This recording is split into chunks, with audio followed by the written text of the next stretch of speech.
Okay, just hold on.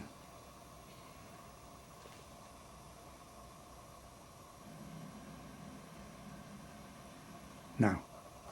I'm Rhoda Zahler with the Jewish Historical Society of Greater New Haven, and I'm here today, which is October 8th, 2009, with Ruth Grannick at her apartment in Evergreen Woods in North Branford. We are going to talk about her family history. She was born in New Haven and raised in New Haven, and her experience in the Navy in World War II. So Ruth, thank you very much for inviting us to interview you today. To begin with, I'd like to talk about your family and your memories of your grandparents. My grandparents all died when I was 5 years old, so I don't. Were their families? Where were they from? My grandfather on my mother's side was from Germany. My grandmother was born in New Haven, and her mother was born in New Haven. And what were their names? Lyons. Lyons. My grandfather's name was Levi Lyons. And your grandmother's maiden name? And my grandmother's name was Rosa Friedman. Okay. And her brother had a large department store called, can you cut it off? Was that Lyons Department Store? No, this is another one.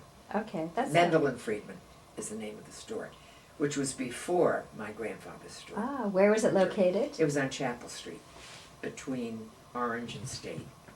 And there was a huge fire in the 20s, I think, and it burned down and they never went back into business. It was right across the street from Schartenberg's.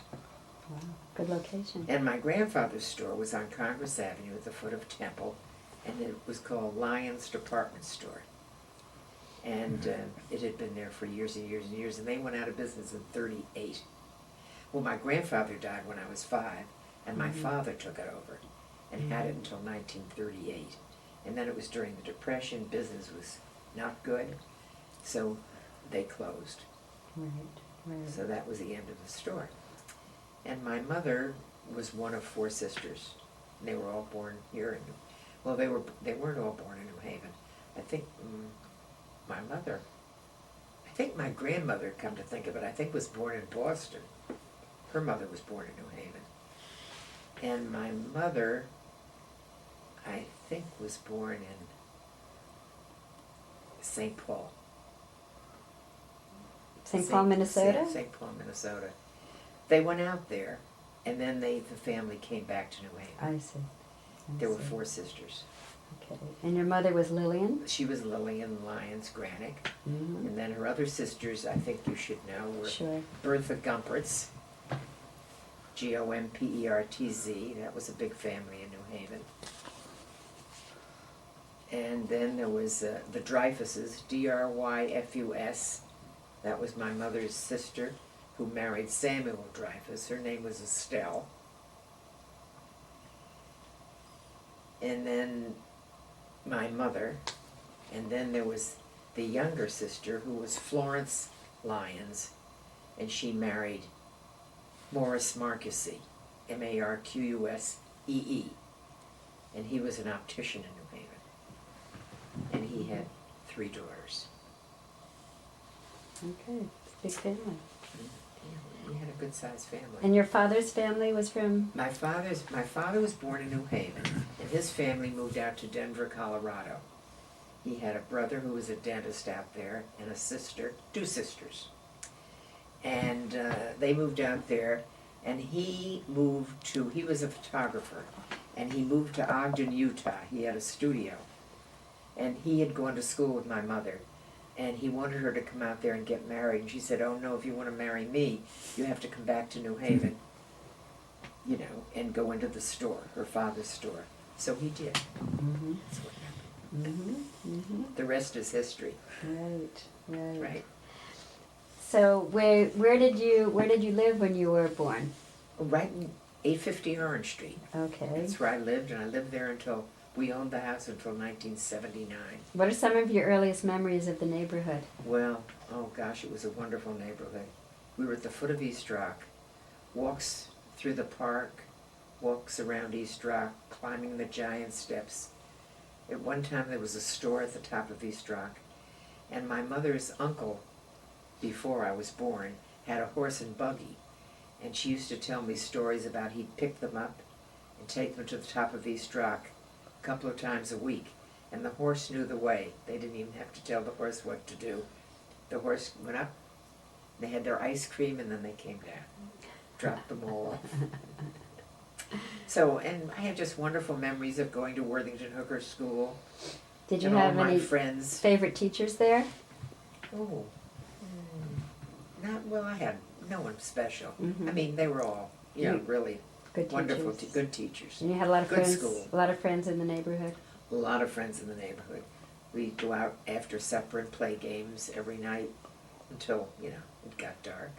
Mm-hmm. And we had a cherry tree in our yard, and we used to get loads of cherries, and we used to have a sale for the Fresh Air Fund. Mm-hmm. And it just, the Orange Street bus line, we all knew the drivers knew everyone. Mm-hmm. We used to take it downtown. The fare was 6 cents. Where did you like to go downtown? Oh, well, we used to go to the movies on Friday night when I was in high school. But Where did you the go only to- which memories I theater? have of going downtown was to Louis' Lunch. On which State was Street. right It was on near- State No, Street. it wasn't on State. No? It was at the foot of Temple Street. Okay. No, it wasn't on State. Oh, okay. And then they moved it from there to where it is Right. now. Right. And my father used to take me there when I was little. Mm-hmm. And we went there for years. And I still go there. It's still one of my favorite places. Mm-hmm. Mm-hmm. And we used to go downtown. Of course, at Christmas time, we used to go to Toyland. Schartenberg's had a wonderful toy department, and so did Mally's. And that, of course. Then my parents would take us down. My dad would take my brother down for haircuts, and my grandfather used to take my brother down, and just little things. Mm-hmm. We didn't spend a lot of time downtown, but we knew it pretty well. Mm-hmm. Mm-hmm. And we'd go to the store, my grandfather's store that my father had, and it was just it was just a wonderful life. Mm-hmm. I really had a wonderful childhood. That's great. And then I went to Hill House, which was downtown, Mm-hmm. and that was a wonderful experience. Then I started to meet people from all over New Haven that I hadn't known before, who lived in Westville and, Right. that area, and had a lot of friends. Right. And it was just, New Haven is I just love it. I always have. Mm-hmm. And I have a friend coming to visit me next week that I went all through grammar school and high school with. She lives in California. She's bringing her son. And we're going to go around and refresh our memories of all the wonderful things we did. Oh, that's great. She lived in Branford too, Ah, and New Haven. very nice. They own Kramer Furs. Oh, Remember sure. the furrier? Oh, sure. That was a wonderful story. Yeah. She was my neighbor and best friend. When you graduated from Hill House, what did you do? I went to Whitney Secretarial School.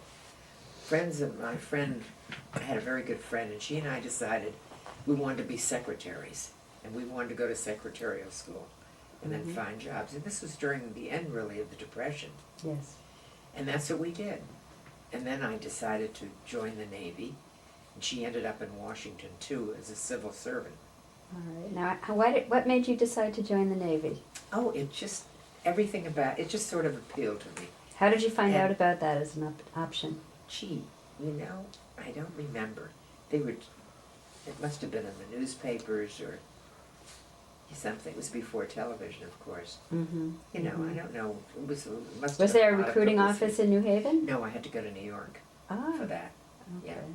Had to go to New York, and then we didn't know where we were going to be sent. We had no idea. They didn't tell us. We left from Hoboken, New Jersey. So this was in December 1942. Mhm. This was pretty And early it in the so war. happened that a friend that I went to high school with, well, we didn't know each other that well then, but we became very friendly. She's in that picture. Mm-hmm. We ended up together in the Navy and in Oklahoma, and we spent the whole next 2.5 years. We had apartments, and she was in communications too. Mm-hmm. Mm-hmm. So it was a wonderful experience, and of course, my parents didn't say don't do it. I found out later my father didn't really want me to do it, but he didn't say no. They felt that if this is what you want to do, then do it. My brother had just gone into the army. Okay. So when I think of it, it was really terrible. They lost 2 children, you know, in the service when we were home. Right, right, But it all worked out well. right, right. What do you remember about the day Pearl Harbor was bombed? Oh my gosh, I'll never forget it. I had a friend over. Her name was Dolly Hyman Hertz. And you remember Aaron Hertz? No. Dentist. Do you? I know the Yeah. name. She was married to him. And this was before they got married, of course. It was, you know. And she happened to be over for dinner on a Sunday that day. And we heard it on the radio. And I'll never forget it. We were all, well, you know, we were all very upset. And it was just unbelievable. What did you know about the war in Europe before December 7th, Not much. 1941? Not much. When I was in high school, we had a history, you know, current events, but we never really got a true, full background of it that I can remember. You know, but I do remember looking at books that we had at home of World War I because my uncle was in World War I. And we had books, and I don't know whatever happened to those beautiful books that we had, beautiful photographs of World War I. So that was the only thing I knew about war, Right, right. you know. When you except when you reading enlisted about it. in the Navy, did you have a sense of what was going on in Europe? Well, sort of, but not as much as we found out later. And how did you Nothing. find out? How did you find out what was going on? Well, of course, I knew what was going on because I was in communications. And it was all top secret material. We couldn't talk about it. So that's when I knew, when I joined, and was decoding messages. Okay, We knew what was going messages. on, but we couldn't tell anyone about anything. Right, You know, this was all top secret. right, right. So, how did you get your training? Once you enlisted, the first thing was to well, get some kind of basic training. We trained in Oklahoma. That was the training period. And then we didn't do the decoding there, but we had training, naval organization and things like that. Do you think the training that was given to women was different from training that was given to men Well, in the it was Navy? not as difficult, of course. It wasn't as tough. It wasn't as strenuous. Wasn't It wasn't as physically. strenuous. Were there physical things that you had to do? Not really. Just marching. No. Marching. There was nothing physical we had to do, really. Okay. No. Okay. At that time, now it may have changed. That was the very beginning. Right. This was the very It probably, beginning. I'm sure it's very different today. Right. Yeah, You sure know. too. So you were in Oklahoma Stillwater, Oklahoma, for how long? for about 4 months. Then they Okay. needed everyone in Washington. All They right. sent us to Washington. And we lived in barracks. They built the Navy communications that I was in had taken over the Mount Vernon Seminary, which was a girls' school in Washington. They took over the whole school, 4 offices, and it had a pool and the tennis courts and loads of office space. And that's where I worked. It was in the west section of Washington. And that's where they built the barracks right across the street from the school. So we didn't have to go very far. And we had a regular program there, marching and all sorts of things. Did you have to we get had up to early do. in the morning? Oh yeah, we had to get up early. We had a regular day. When I was decoding, we worked 1 week from 8 to 4, next week from 4 to 12, next week from 12 to 8 in the morning. So it's on 24 shifts, hours shifts. a day. And that's why I was very happy to have gotten the next job, teaching tennis and swimming. Right. I was on a full day schedule, and Right. my sleep wasn't affected. Right. Now, how did you learn how to do this decoding? You know, I really don't remember exactly what happened or how they taught us, but we had teachers teaching us how to do this. It was like a typing course. Okay. was Was it that type decoding of Morse thing. code? Was it Morse code or was it? It wasn't Morse code. No. it was more like a typewriter. Well, Morse code is like a typewriter. I guess it was sort of like Morse code. Okay. Tell you the truth, I didn't do it that long, and my Right. memory of that Okay. is very, That's all right. No, that's all right. I No, really that's can't interesting. remember too much about the training for that job. Okay.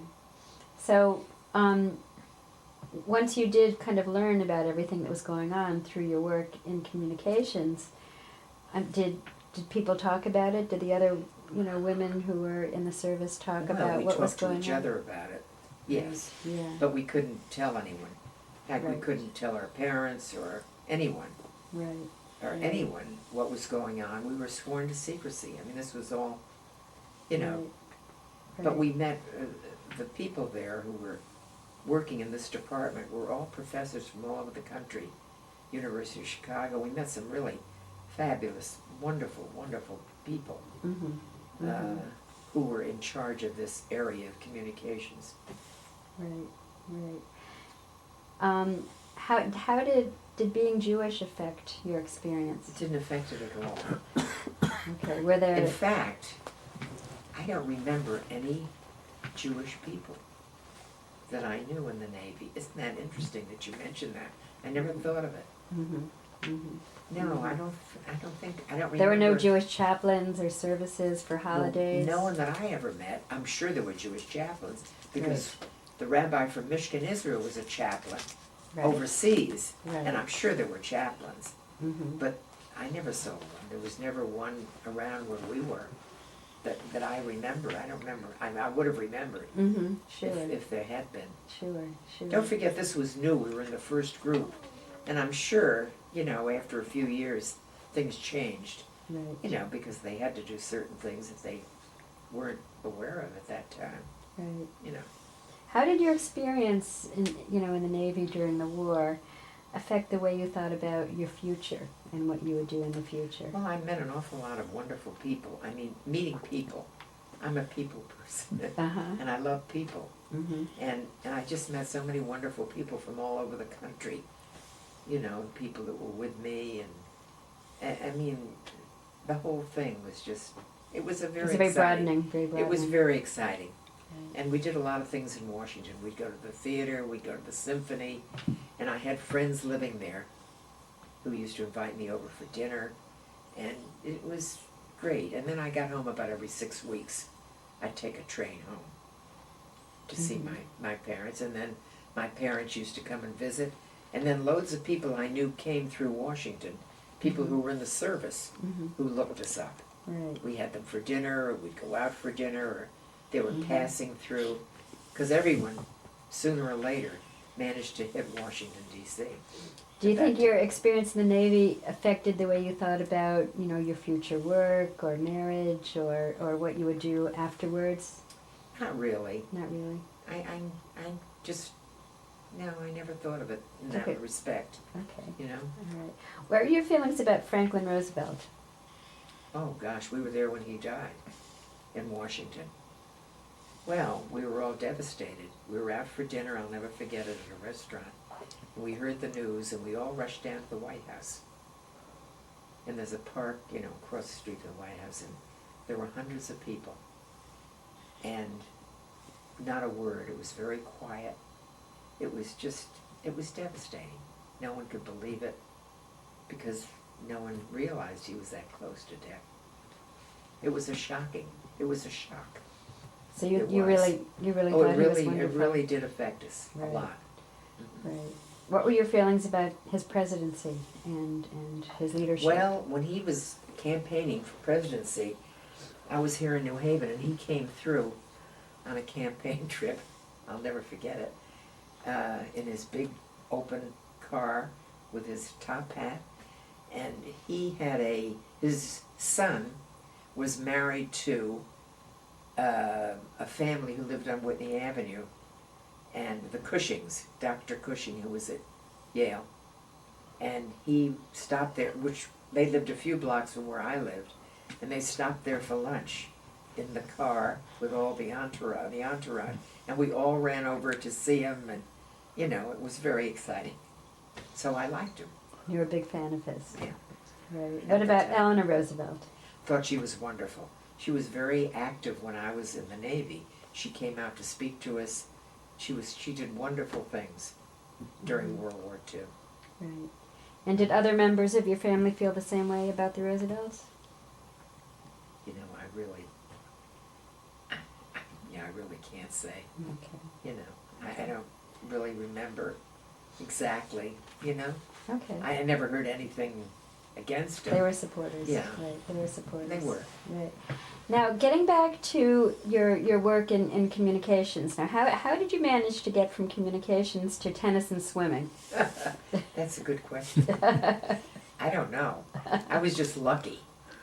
I was lucky. Well, they asked me, they knew I was a tennis player and a swimmer, if I'd like to, they needed someone to take charge of the pool and the courts and give lessons, because we had to have a physical education. I mean, we had to have, you know, some sort of a physical thing for it. Of course, a lot of people didn't know about tennis in those days, or even people didn't have swimming pools. We had a lot of waves from the Midwest who had never, they didn't have pools in those days. You know, they had a few, but a lot of these girls had never been to a beach, never seen a pool, didn't know how to swim, were anxious to learn how. So you gave lessons? Living on the East Coast, Right. we were much more familiar with that, Right. with sport, you know, swimming particularly. And tennis too. Tennis wasn't very popular in those days, not the way it is today. So was participation in a sport required as for everybody who was a wave? Not really, It was but encouraged. most people were interested in sports. Okay. No, they didn't have a regular. they So didn't. what was a typical day like for you once you were doing the swimming pool and the tennis? Well, I gave lessons, swimming lessons and tennis lessons, Starting early in the morning? early in the morning. Oh yeah, I worked from 8 to 5, I think it was. 8 And to you'd have 4, different 8 to 5. groups for each Yeah. hour or half Right. hour or whatever. Okay. Right, and I organized the whole thing. I really had never taught before, but I went out and bought a book and read it thoroughly, but I had been playing for a long time. Right. So it was wonderful. I mean, it was not a very difficult thing for me to do. Oh, good for you. And about how many women were stationed in D.C. in communications? Gee, well, there were a lot of people stationed, a lot of waves in Washington, in maybe 6 or 7 different areas. Or maybe Okay. not 6 or 7, maybe 4 or 5 different areas in Washington. They weren't all in communications. Okay. How many were in Uh, communications? Well, I would say maybe 200 Okay. at that time. Right. And because the waves didn't go overseas, they would either be stationed in Washington. Well, Is at there? that time it was only Washington. It was only Washington. It was at that after time. that they sent them to other places. And I think they eventually did send them to Hawaii, I think. But, you know, they'd give was you a new. form when we were in Oklahoma, and they'd ask you where you'd like to be located. And of Mhm. course, we were interested in California in those days. But of Mhm. course, they didn't send us to California. Mhm. They sent us to Washington to relieve the men for active duty. So they needed most of the people there. People did go other places, Mhm. but mostly it was Washington. Right. Was there much contact between the waves and the men who were in the Navy? No, No. not really. No. But we did go to Army camps, and they used to have dances, and they'd take us out by bus in Maryland. We didn't go, nothing with the Navy really. The only thing we did with the Navy in Washington was to visit a battleship and a destroyer and an aircraft carrier in Maryland, Annapolis. Mm-hmm. Mm-hmm. Other than that, as far as the social part of it was, and they didn't really make a big thing of the sociability of meeting people, but they did have a few little dances. I remember in Maryland with the Army. With the Army. Yeah, Okay. What were those like? very boring. It was terrible. You know, we thought the men from the Midwest didn't know how to dance. They were all like farmers, we thought. Yeah, it was sort of boring, so we sort of gave that up after a while. Mm-hmm. But we did a lot of sightseeing. We used to take trips every weekend. Mhm. Did the war change your ideas about the roles of men and women? Well, not really changed my ideas. Of men and women in what respect? Yeah, and you know, it it was unusual for women to be, you know, out in the world of work and you know, in the Navy, and this, I mean, you were really one of the first Yeah, to do right. this. No, it didn't. You just always assumed I that you really would, took yeah. it in my stride. Right. I've never, I've always taken everything in my stride. Okay.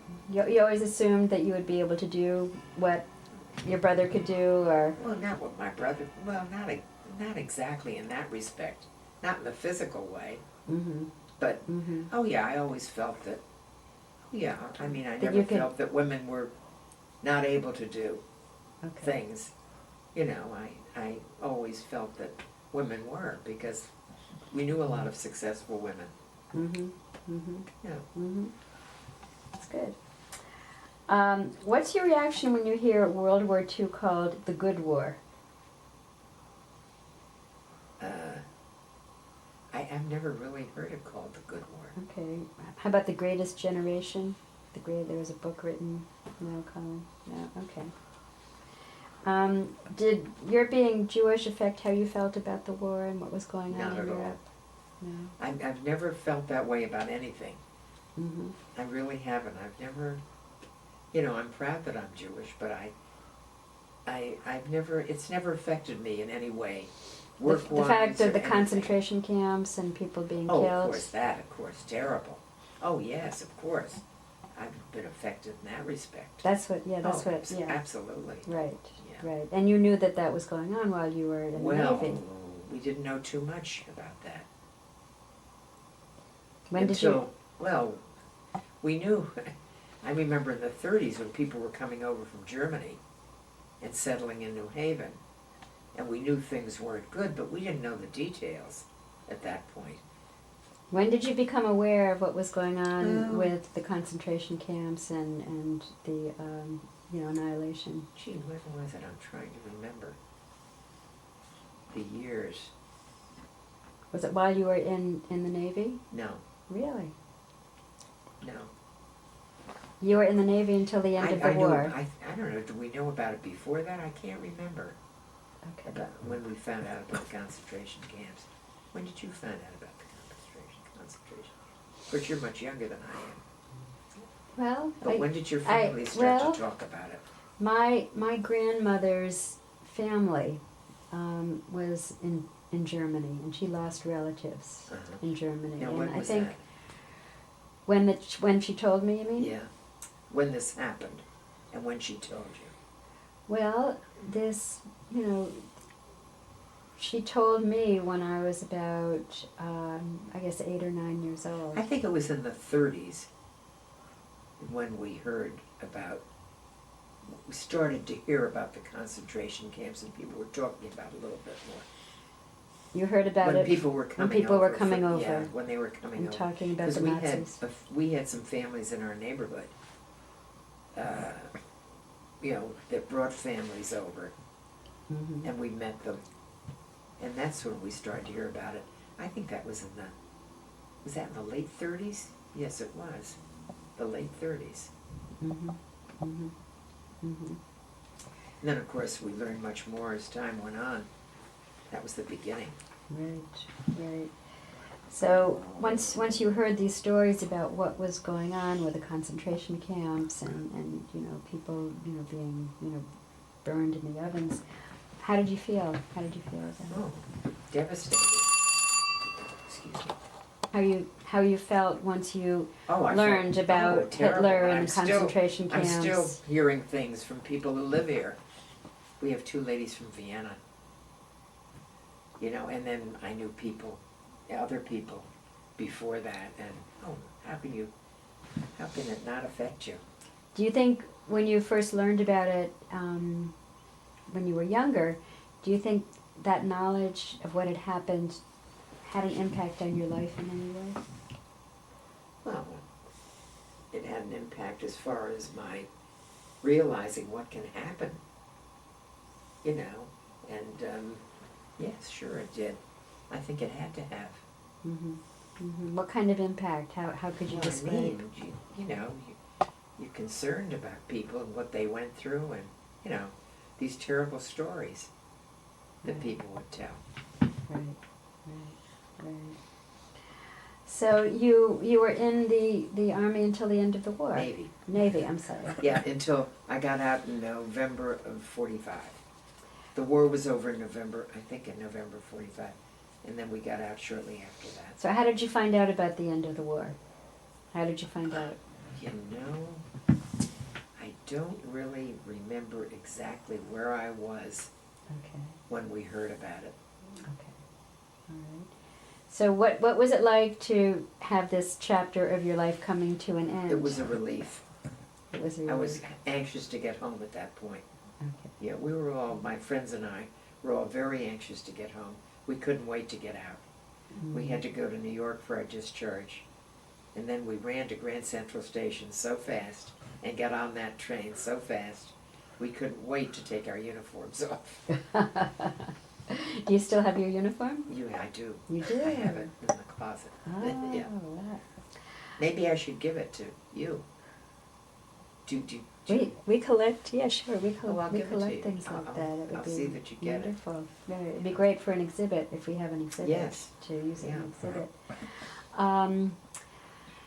So you took the And train home, and this was in November of 1945, and you went back to Orange Street. And your family was happy to see you. Then what? But then I got married a few months later. Okay. Someone that you had known before. Yeah, someone I had known before. Right. Right. Right. Right. So I was busy Busy time. preparing for that. Busy time. Yeah. Busy time. Okay. And anything in your work life after that you want to tell us about, or that was memorable? Well, everything I've done has been memorable. Right. I feel that I've had a wonderful life. Right. And I'm very grateful, to my parents and my friends and, my relatives. And even though I haven't any relatives, everyone's gone.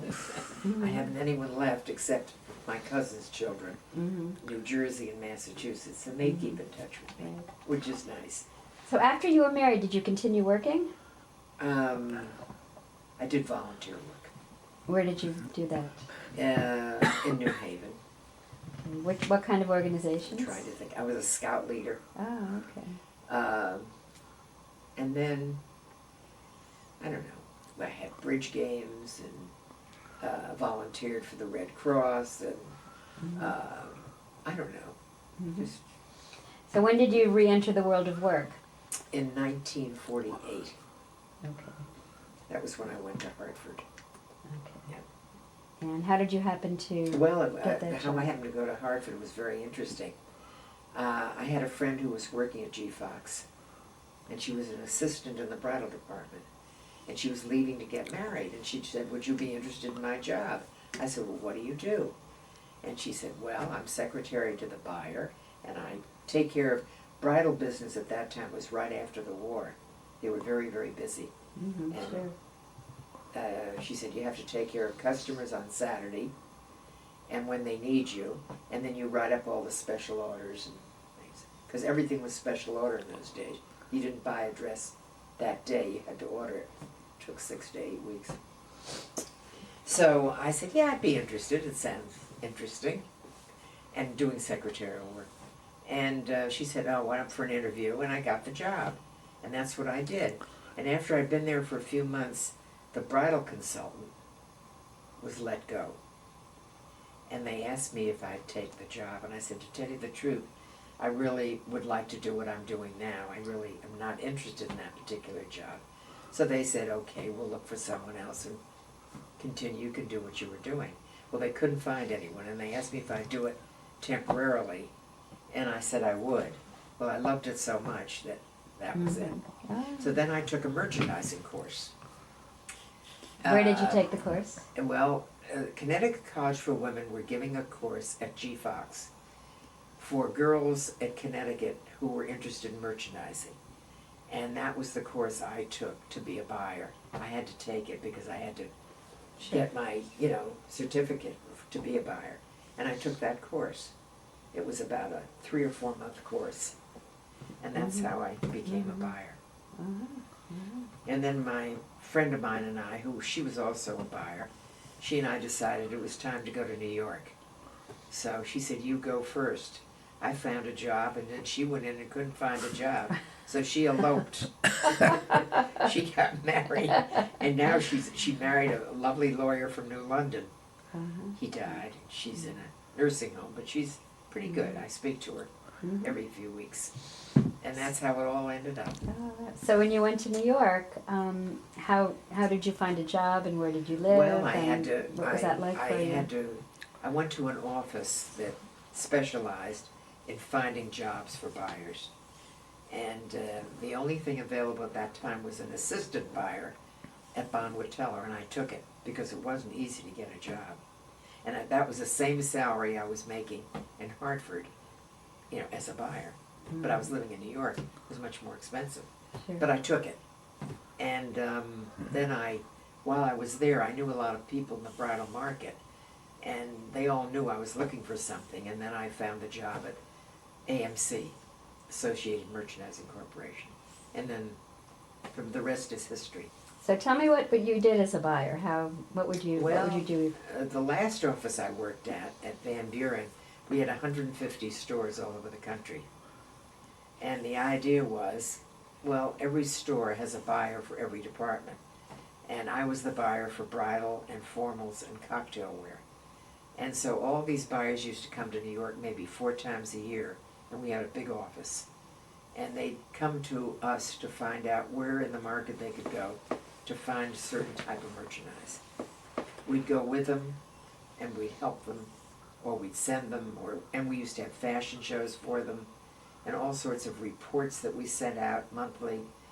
They paid a fee, so much a month for the service. And we had stores like Nordstrom's, was one of my stores, and we had the finest stores all over the country. It was the best buying office for the best stores in New York. They're now out of business. But I was there for 22 years. Oh, wow. And then I retired I left there in 1979. 79? Yeah, 1979. And then you came back to Came back to New Haven, and my brother and I sold our house and moved to Branford. And my mother at that time was at the Masonic Home, and she passed away about a year later. Wow. Well, anything else that we've left out that's important? This is I can't really fascinating. Fascinating stuff. I really can't think So of do you see any connection between your experience in the waves and things that you did later, or your feelings about what you wanted to do later at all? No, I always loved doing volunteer work, and I always liked the arts. And my brother and I were always interested in the arts and music, Right. And that's what we did a lot of traveling, and we just did a lot of sightseeing, and we subscribed to a lot of concerts and theater and all that. That's the life I really love. And that's what you're doing in your retirement. And that's what I do in my retirement. Right, you go to all the theaters and concerts. Yeah, and I still do. that's wonderful. Yeah. That's wonderful. And I will do it as long as I can. Right. Are you still doing volunteer work anywhere? No, just here. Here. Yeah, we have a lot of committees here. And we have a lot of very interesting committees here. Book clubs and all sorts of things. And all sorts of physical ed, water aerobics and all sorts of things. So which are the things that you find most interesting here? Everything. Everything. Yeah, we have so much here. I can't tell you, there's more than you have time to do, really. And the people here are wonderful. And how long have you been here? 6 years, exactly 6 years this month. Okay. Yeah. Wow, that's wonderful. It seems like longer in a way, you know. And we're celebrating our 18th anniversary this year, Evergreen Woods. Oh, wow. So we always have a lot of celebrations. That's good. And this is a very interesting place because we have people from all over the country, you know, from all walks of life, who they've moved here because they have children in the area, or, you know. So it's a friendly group. Very friendly group. Everyone is really wonderful. So, and everyone who moves in is made to feel very welcome. They do a lot for all of the new people. And everyone really enjoys it. So do you eat meals together, or? Oh yeah, I eat with different people each night. Some people eat with the same people some of the time. But I think people enjoy eating with different groups each night. Mm-hmm. And then if you don't want to go to the dining room, you can order in. Mm-hmm. They'll send it up, which is nice. Mm-hmm. So you can be as private as you want to be, or Mm-hmm. as sociable as you want to be. Mm-hmm. And we have a lot of wonderful entertainment here. Movies, lectures, concerts, everything. And trips, wonderful trips. Wow, sounds like a lot of So fun. it really, it's a wonderful place. That's great. I've been very happy here. I'm glad. I'm glad. You're a good interviewer. Well, I really enjoyed talking to you, Ruth. Thank you so much, and I look forward to seeing some of your pictures. Yes. Should we try to get some of these pictures Yeah, in why the don't you video? pick them up and put them in front of the lens? Yeah, why don't we show Marvin why- some of the pictures, and why- maybe. Well, I'll tell you, the only thing is this book is falling apart. Okay, maybe just your certificate. Why don't you hold up your certificate of honor won't- that no, you you- got and describe Rhoda, you that? gotta bring it Yeah, Maybe closer. the one picture. Yeah, and the one picture, but you gotta get it, and bring it a little bit This is closer. going to be very hard to Here, I'll Yeah, put it in yeah. front. Put- I'll put it. come on.